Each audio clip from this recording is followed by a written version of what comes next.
Mais uma vez, damos início ao nosso estudo de A Gênese em sua versão original. Os milagres e as predições segundo o Espiritismo. A doutrina espírita é o resultado do ensino coletivo e concordante dos espíritos. A ciência é chamada a constituir a Gênese segundo as leis da natureza. Deus prova sua grandeza e seu poder pela imutabilidade de suas leis e não pela sua suspensão. Para Deus, o passado e o futuro são o presente. Allan Kardec. Leis e as forças. Item 8 do capítulo que estamos estudando. Se um desses desconhecidos que passam sua existência efêmera no fundo das regiões tenebrosas do oceano, se um desses poligástricos, dessas nereidas, ínfimos animáculos que só conhecem a natureza, os peixes, ictófagos e a flora submarina recebesse, de repente, o dom da inteligência, a faculdade de estudar seu mundo e de estabelecer nas suas apreciações um raciocínio conjectural estendido à universalidade das coisas, que ideia formaria da natureza viva que se desenvolve em seu meio e do mundo terrestre que não pertence ao campo de suas observações?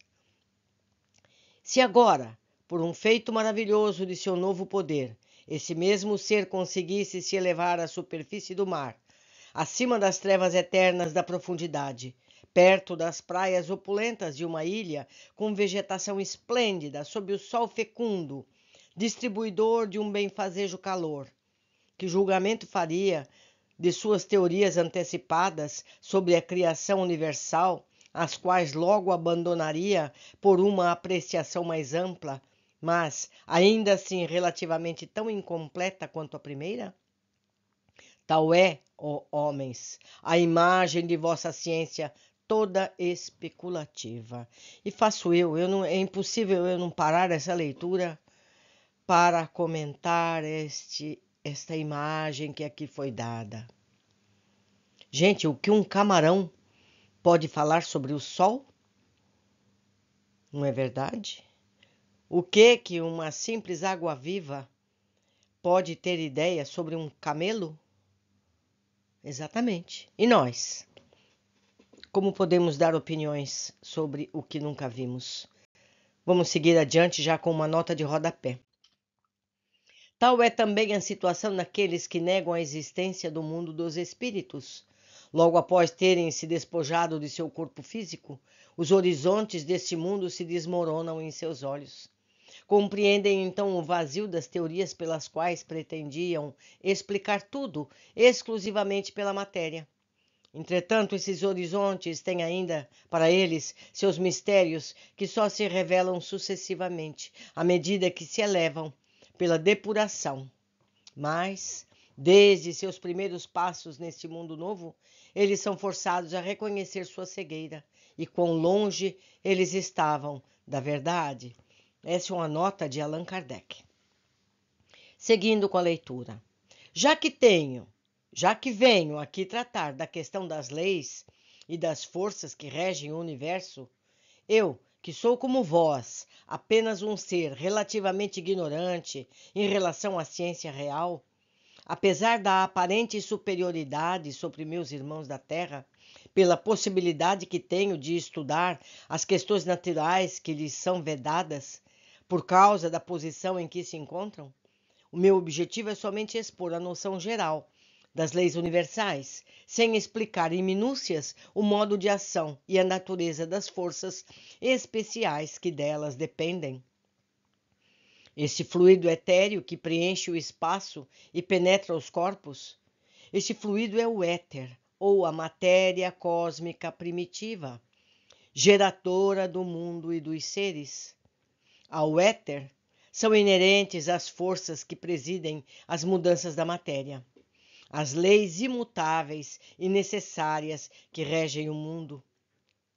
Essas forças múltiplas, indefinidamente variadas segundo as combinações da matéria, localizadas segundo as massas, diversificadas em seus modos de ação, de acordo com as circunstâncias e os meios, são conhecidas na Terra pelos nomes de peso, coesão, afinidade, atração, magnetismo, eletricidade ativa, Os movimentos vibratórios do agente são o som, o calor, a luz e outros tantos.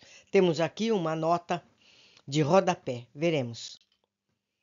78. Faz-se referência à teoria do fluido cósmico universal, proposto por Mesmer na ciência do magnetismo animal, divergindo da ciência oficial, que considerava esse fenômeno como substâncias constituídas de minúsculas esferas sólidas, sem peso ou imponderáveis. Fluido elétrico, calórico, fluido magnético, fluido luminoso, etc. Nessa teoria, eles são considerados movimentos vibratórios, inclusive forças em diferentes escalas noutros mundos.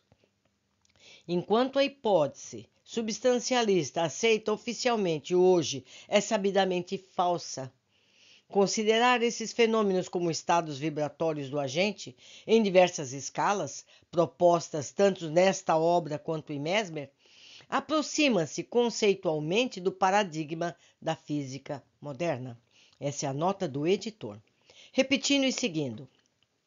Em outros mundos, apresentam-se sob outros aspectos, oferecem outras características desconhecidas aqui, e na imensa extensão dos céus, um número indefinido de forças desenvolve-se em uma escala inimaginável, cuja magnitude somos tão incapazes de avaliar como o crustáceo é, no fundo do oceano, impossibilitado de conceber a universalidade dos fenômenos terrestres.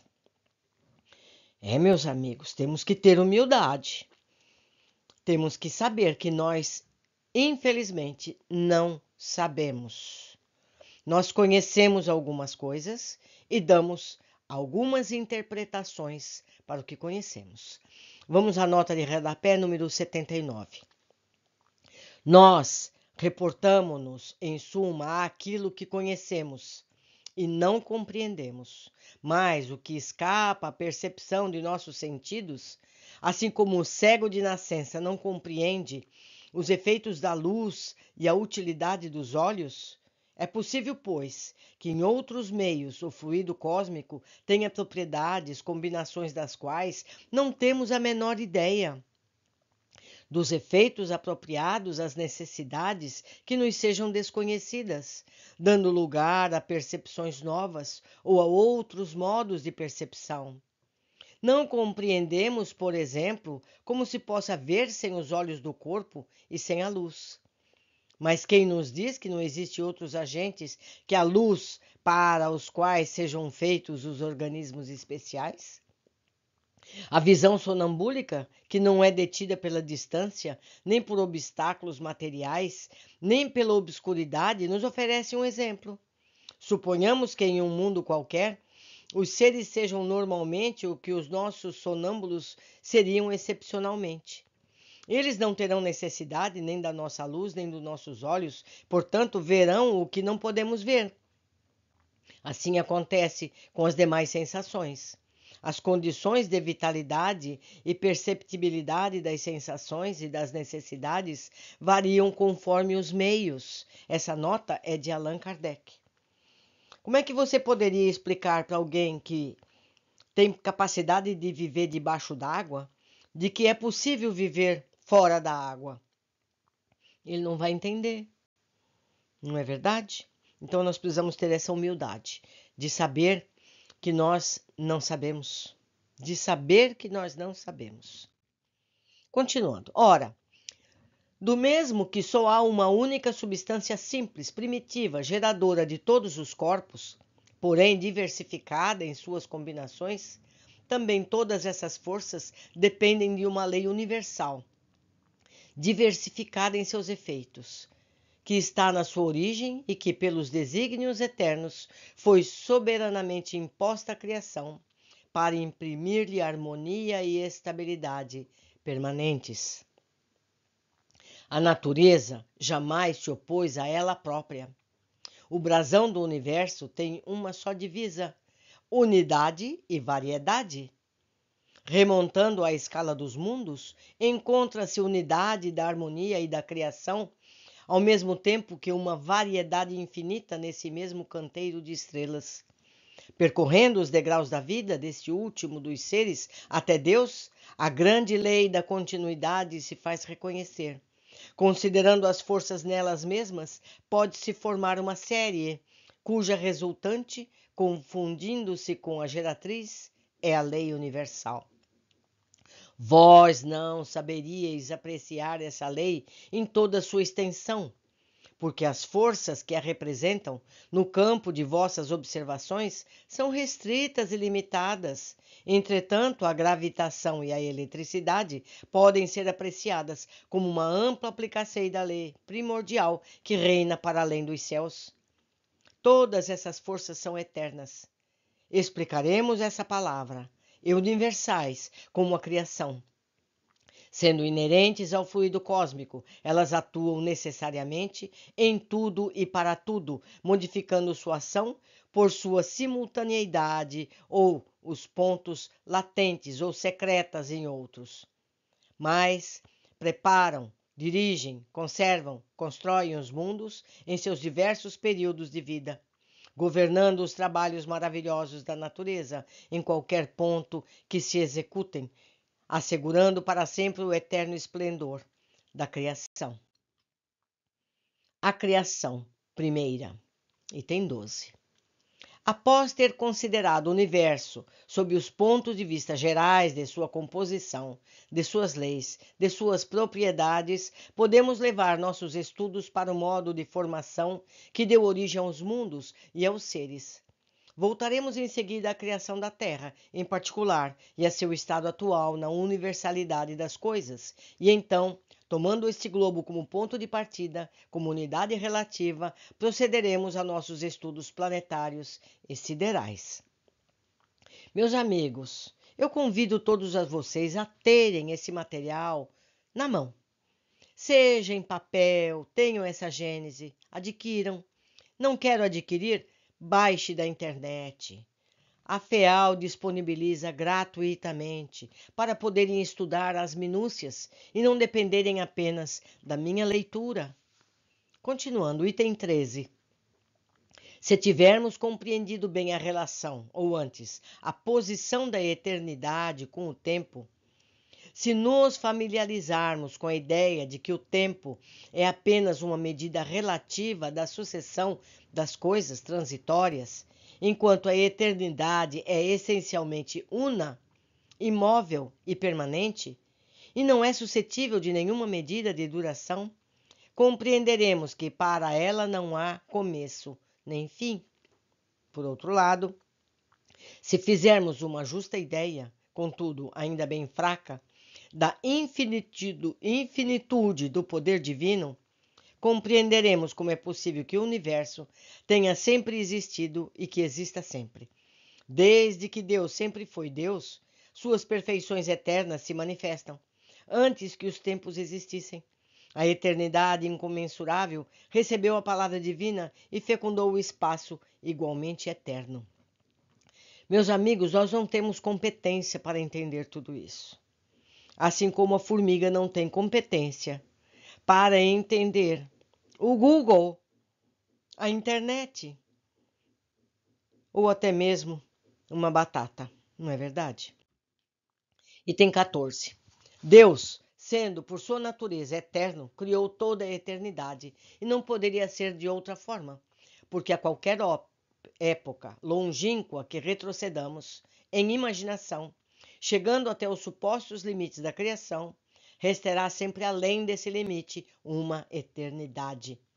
Avalie bem esse pensamento, uma eternidade durante a qual as divinas hipóstases, as volições, eu vou ler aqui a nota 80 e depois eu repito todo o item 14. Hipóstase divina é o ato concreto da subsistência de Deus.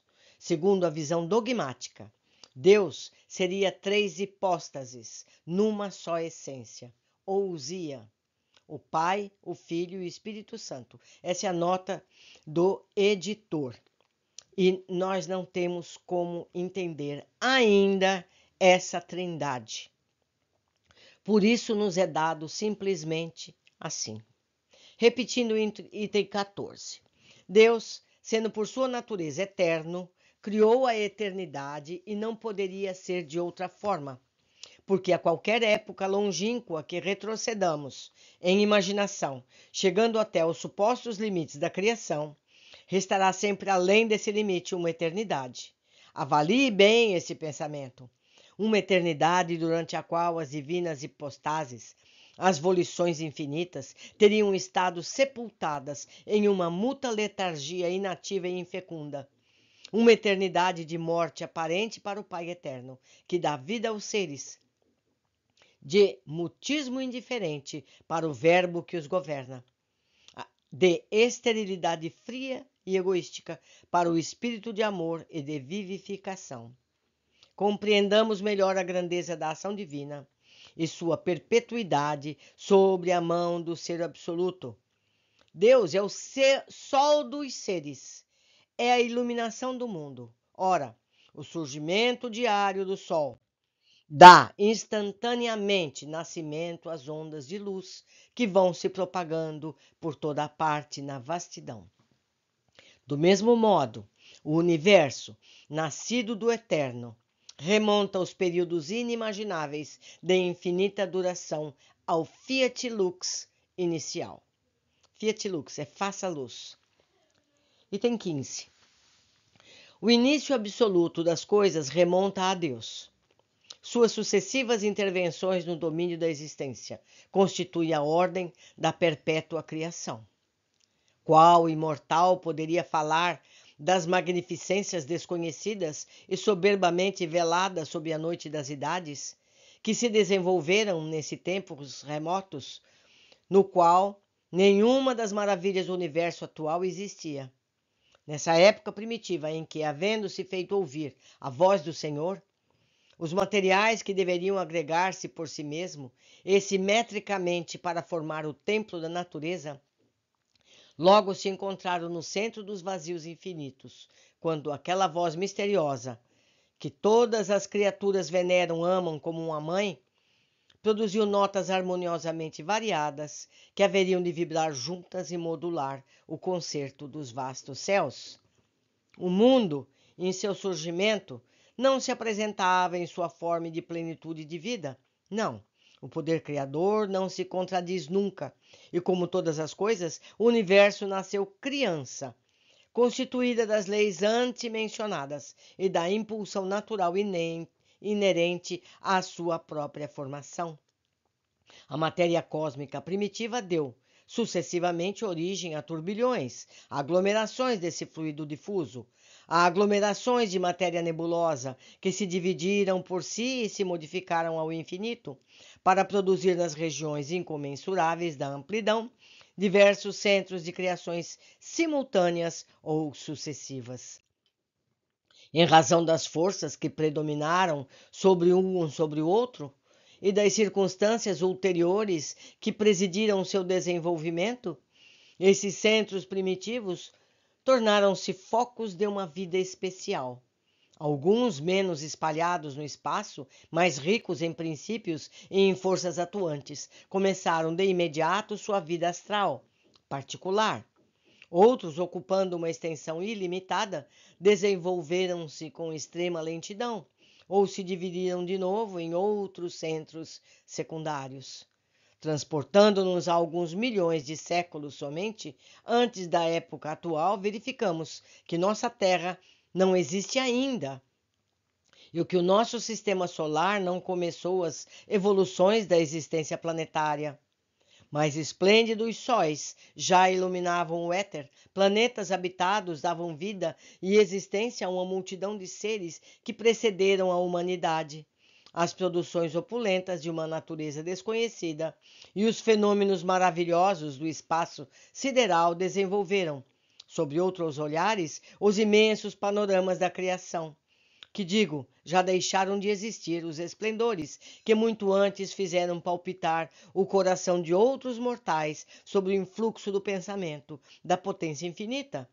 E nós, pobres pequenos seres que chegamos depois de uma eternidade de vida existir, julgamo-nos contemporâneos da criação. Que ironia, não é, meus amigos? Ainda uma vez compreendamos melhor a natureza. Sabemos que atrás de nós, como adiante, está a eternidade, que o espaço é teatro de uma sucessão de simultaneidade inimaginável de criações, tais nebulosas que distinguimos com dificuldade na criação universal. Após ter recuado tanto tempo, nos permitiu nossa limitação em direção à fonte oculta, de onde os mundos provêm. Como as gotas de água em um rio, consideremos a marcha das criações sucessivas e de seus desdobramentos sequenciados. A matéria cósmica primitiva continha os elementos materiais, fluídicos e vitais de todo o universo, que estende em suas magnificências diante da eternidade. E ela é a mãe fecunda de todas as coisas, a ancestral, a mais, a eterna geratriz. Não desapareceu essa substância da qual provém as esferas siderais. Não está morta, já que incessantemente gera criações e recebe os princípios reconstituídos dos mundos que se apagam do livro eterno. A matéria etérea, mais ou menos rarefeita, que se difunde entre os espaços interplanetários, esse fluido cósmico que preenche o universo, mais ou menos rarefeito, nas regiões imensas, ricas em aglomeração das estrelas, mais ou menos condensado, onde o céu astral ainda não brilha, mais ou menos modificado por diversas combinações de acordo com as localizações do espaço sideral. Não é outra coisa senão a substância primitiva na qual reside as forças universais, de onde a natureza tem tirado todas as coisas. Nota número 81. Se indagássemos qual é o princípio dessas forças e como é possível estar na própria substância que o produziu, responderíamos que a mecânica nos oferece disso numerosos exemplos. A elasticidade que faz distender um elástico não estaria no próprio elástico e não dependeria de modo de agregação das moléculas? O corpo que obedece à força centrífuga recebe sua impulsão do movimento primitivo que o tenha transmitido. Essa nota é de Allan Kardec. Item 18. Esse fluido penetra os corpos como um imenso oceano. E é nele que reside o princípio vital que dá origem à vida dos seres e a perpetua sobre cada mundo segundo sua condição inicial, no estado latente que dormita lá, onde a voz de um ser não o chama. Cada criatura mineral, vegetal, animal ou outra, visto que há muitos outros reinos naturais de cuja existência não suspeitais, sabe, em virtude desse princípio vital universal, apropriar-se das condições de uma existência e de sua duração.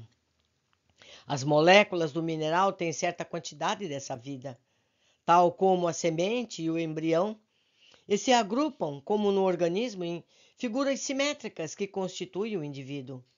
É muito importante nos compenetrarmos na noção de que a matéria cósmica primitiva estava revestida não apenas nas leis que garantem a estabilidade dos corpos celestes, mas também no princípio vital universal, gente. Olhem só, que formam as gerações espontâneas de cada mundo, à medida que apresentem as condições da existência sucessiva dos seres.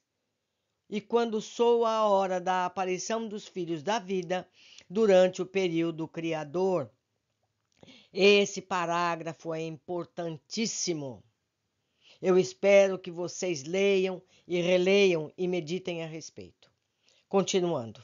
Assim se faz a criação universal.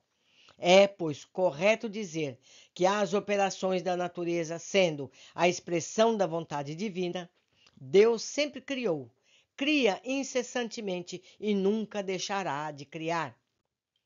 Mas, até aqui temos silenciado sobre o mundo espiritual, que também faz parte da criação e cumpre suas destinações, segundo as augustas prescrições do Senhor.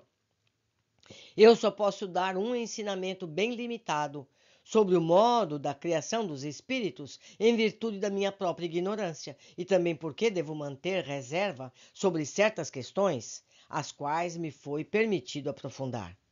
Aqueles que estão religiosamente desejosos de conhecer e que são humildes perante Deus, eu direi, solicitando-lhes que não deduzam de minhas palavras nenhum sistema prematuro, que o Espírito só chega a receber a iluminação divina que lhe dá, simultaneamente, com o livre-arbítrio e a consciência, a noção de seus altos destinos, após ter passado pela série divinamente fatal dos seres inferiores, entre os quais se elabora, lentamente, sua individualidade. É somente a partir do dia em que o Senhor imprime sobre sua fronte seu augusto sinal que o Espírito toma seu lugar entre as humanidades. Reitero, não elaborem sobre as minhas palavras seus raciocínios, tão tristemente célebres na história da metafísica. Preferiria 1000 vezes calar-me sobre as questões tão elevadas acima das meditações habituais, de que vos expor a desnaturar o sentido do meu ensinamento e vos jogar, por minha culpa, nos intricados labirintos do deísmo ou do fatalismo. Aqui temos uma nota, a nota 82. Deísmo, o erro dos que, aceitando a existência de Deus, só admitem a teologia racional. Fatalismo, doutrina que atribui tudo à fatalidade e não deixa nada ao livre-arbítrio. Tesouro da Língua Portuguesa, Porto, 1873. No caso do deísmo, por só aceitar deduções humanas, não, os espíritos estariam incompatíveis com o espiritismo. Todavia, considerando-se os espíritos como homens desencarnados, digo eu, seres humanos, participando assim da humanidade e desenvolvendo suas ideias pela razão e observação, poderiam ser aceitas por deístas. Nota do editor. Meus amigos, o que ele está dizendo aqui? Que nós ainda não temos como entender coisas que nós nunca vimos. Não podemos ter deduções equivocadas, como tiveram deduções equivocadas aqueles que viveram nos séculos 16, 17, 18, achando que a Terra fosse plana, por exemplo. E outra, para aqueles que acham que Deus não existe, ou que Deus não é justo por deixar as tragédias acontecerem, será que nós somos tão inocentes achando que é a primeira vez que tudo isso acontece no universo? Será que muitos outros mundos já não passaram o que nós estamos passando?